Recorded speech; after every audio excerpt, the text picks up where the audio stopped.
এইবাৰ বিলাসী বাহনেৰে চোৰাং গৰু সৰবৰাহৰ নতুন কৌশল সৰবৰাহকাৰীৰ চাপৰৰ খালকুছা আৰক্ষী চকীৰ অন্তৰ্গত সন্তোষপুৰত আৰক্ষীয়ে অভিযান চলাই জব্দ কৰে এখন বিলাসী বলেৰো বাহনসহ দুটা চোৰাং গৰু। এক গোপন সূত্ৰৰ পম খেদি খালকুছা আৰক্ষীয়ে নিশা চলায় এই অভিযান। আৰক্ষী অহাৰ উমান পাই বিলাসী বলেৰো বাহন আৰু চোৰাং গৰু এৰি পলায়ন কৰে সৰবৰাহকাৰীয়ে। জব্দকৃত বাহনখনৰ নম্বৰ হৈছে AS01 AN 5253।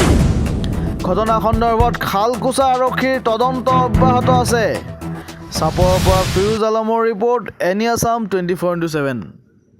আমি জানিব পাইছোঁ শালকুছা আৰক্ষীয়ে অভিযান চলাই বিলাসী গাড়ীত দুখন গৰু জব্দ কৰিছে। গৰু দুখন জব্দ কৰাৰ পিছত মানুহবিলাক পলাই সক্ষম হৈছে। আমি শালকুছা আৰক্ষীক ধন্যবাদ জ্ঞাপন কৰিছোঁ। অনাগত দিনবোৰত যাতে এনেকৈ অভিযান চলাই এই দুষ্কৃতিবিলাক আটক কৰে সেইটো আমি দাবী জনাইছোঁ। শালকুছা অভিযান চলাই আছে। শালকুছা নিশাতো ৰাতি শালকুছাৰ সেই আশপাশে হ'ব আৰু তেনেকুৱাই বিলাসী গাড়ী বাহনৰ পৰা জব্দ কৰিছে, দুটা গৰু জব্দ কৰিছে।